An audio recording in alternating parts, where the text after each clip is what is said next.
What is going on, guys? And welcome back to the YouTube channel. If you're listening to this on Spotify, then welcome to the podcast. So on today's video, I'm going to talk to you guys about the 5 biggest training myths that you need to avoid. Now, the fitness industry is a very shady place. There's a lot of BS, there's a lot of myths out there, and a lot of people will follow these things without even realizing that they're making mistakes. It gets pushed out by people that are promoted or paid to say these things, people that are promoting products, supplements, all sorts of stuff. And it's my job as a fitness trainer and a transformation coach to hopefully try and shed as much light on as possible in terms of what you do need to be doing to get in amazing shape and some of the pointless and useless advice that you should be avoiding. So I'm going to start off with my 5 biggest training myths, and we're going to get straight into the first one. So the first training myth is that you need to shock your muscles into growth. Now, I actually used to believe this. I remember at school when I was maybe in like year 11, that every time we went to the gym, it's like after school before as part of the rugby team,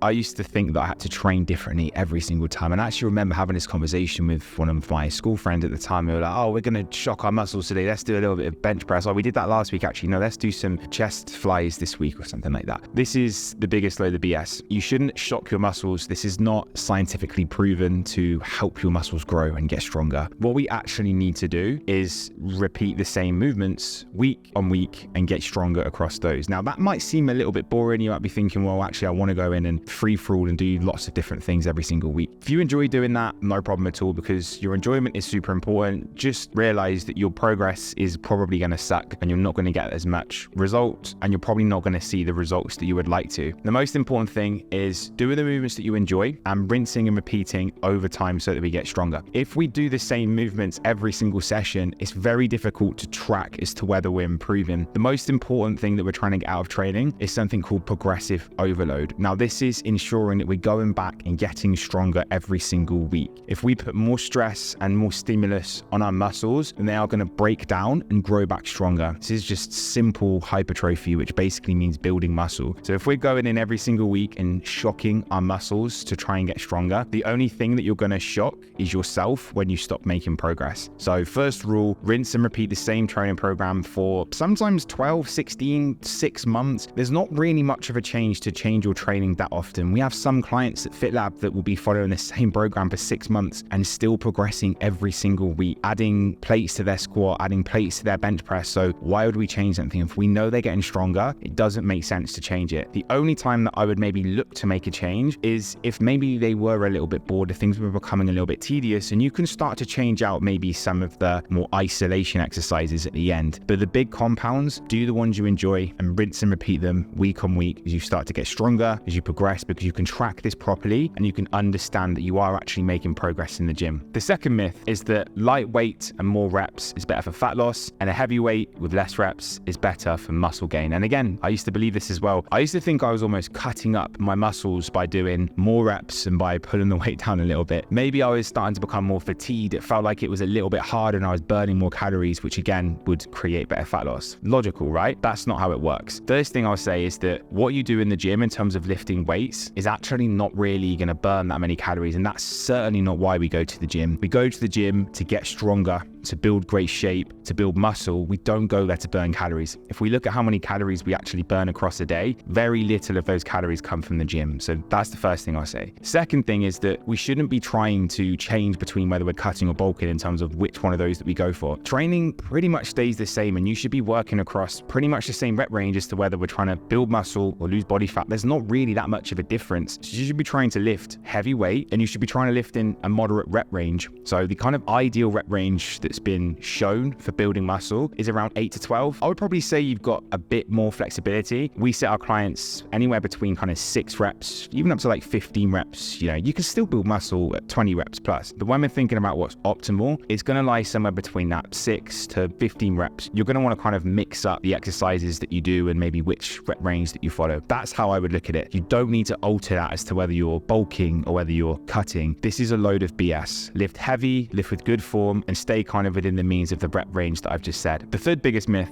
is that you have to do cardio to lose weight. Most people actually prioritize cardio when it comes to weight loss. It's the first thing people do. How many people do you know that have said they're going to lose weight before and they go and get their running shoes out the cupboard and that's the first thing that they do? You probably wouldn't believe me if I told you that you actually don't need to do any cardio at all to lose weight. You can quite simply lose as much body fat as you'd like to lose from simply getting enough steps in and working on your nutrition, which is going to be the number one most important thing. So you don't need to prioritize doing cardio. Now, I wouldn't say that you shouldn't do cardio, and there's actually lots of benefits of cardio that are completely different to weights. You know, it's improving your heart health, it's dropping your resting heart rate, it's making you fitter, better cognitive function. You're just gonna work your body in a different way. So you should be doing cardio. However, if your goal is that you want to look better, lose body fat and improve your body composition, you don't need to be hammering it out on the treadmill or hammering it out on the stepper, because this is actually more of a waste of your time if you're not doing your weight training and your resistance training. And it's a complete myth to think that in order to lose body fat, you have to be doing cardio. We've had some clients go through an entire transformation and actually not do any cardio. I've had a few clients very, very busy. Had a client that comes to mind that worked in London. He didn't have that much time. So we basically made sure that all of his 3 weight training sessions per week were full body, no cardio. He got his steps in because he was moving around all the time. He was working in London. It was fairly simple, and just homed in on his nutrition. And he dropped lots and lots of weight in 16 weeks and completely transformed. Put his transformation somewhere on the screen here so you can see which I'm talking about. This is an example of understanding that your weight training is more important. Your diet is the biggest intervention for weight loss, and cardio is not that important. However, shouldn't be completely neglected. The fourth one, which is one of my favorites, is that you can convert fat into muscle. And I've actually had a conversation recently with someone in my DMs that said,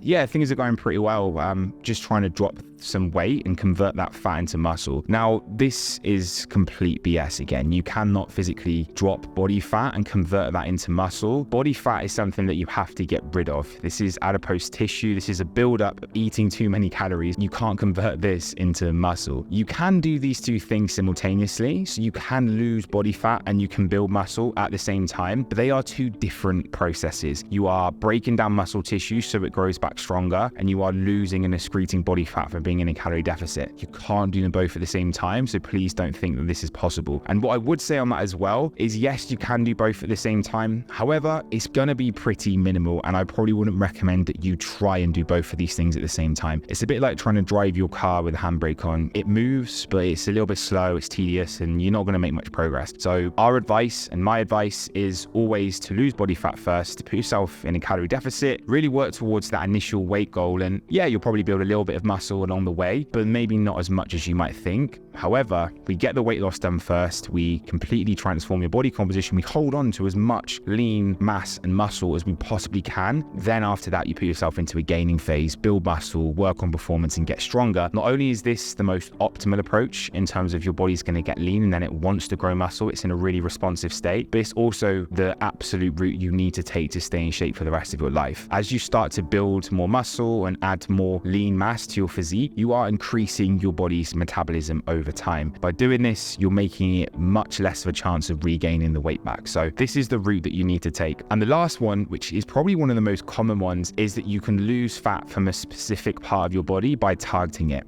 You cannot spot reduce fat loss. You cannot target your abs by doing lots of sit-ups, which is what lots of guys do. I speak to guys quite frequently that tell me they're doing sit-ups every single evening. Now, I'm not going to begin to get into why this is such a bad idea. Firstly, this is going to put your back out before it actually increases the success of you having a six-pack. And secondly, you can't spot reduce. So if you're trying to lose body fat, you can't decide where it's going to come from. This is not possible. You just need to make sure you're in a calorie deficit, which is consuming less calories than what you burn every single day. And over time, you are going to lose body fat from all over your body. You should be lifting weights because this is going to send the right signals to your body to maintain a lean composition, and don't expect to lose it in certain areas. Now, understand that as a guy or as a girl, there's going to be more stubborn areas of your body that will lose body fat last. Now, typically for a guy, this is going to be the stomach. The six-pack is always the last thing to achieve. And the reason why most guys don't get a six-pack is because they won't actually long the diet out for long enough to see it. They'll give up before they get to the chance of of seeing their abs. Whereas if you just stuck with a calorie deficit for long enough and were consistent for long enough, eventually you would see your abs. And this would not come from you targeting abs. This would just be that you're losing enough body fat. It's not to say that I wouldn't train abs at all. There's a few exercises that I probably would do which can help, and I'll probably do a different YouTube video breaking this down. But don't put all your eggs in one basket in terms of doing loads of ab work thinking this is going to help. Concentrate on your diet, make sure you're losing weight. This is going to ensure you actually lose body fat all around. And if you're a girl, you're probably going to see your lower body is where you carry more body fat. This is very common. And a lot of this is down to reproduction in terms of where male and female hold more body fat. And again, if you're a girl listening to this, just ensure that if you stick to your calories, you keep losing weight, you keep getting your steps in, you're going to lose the body fat around your lower half as well, which is going to get you to a place where you're really happy. So these are the 5 biggest myths when it comes to training that you need to avoid. I hope this helps. I hope you don't fall into any of these traps. So if you see anyone pushing any of this BS advice out, you run to the hills. As always, guys, make sure you hit subscribe if you're enjoying the content at the moment. Please like this video as well. And if you're listening to this on Spotify, make sure you subscribe to the podcast for future episodes. Make sure you drop a 5-star review. And as always, I'll catch you in the next episode.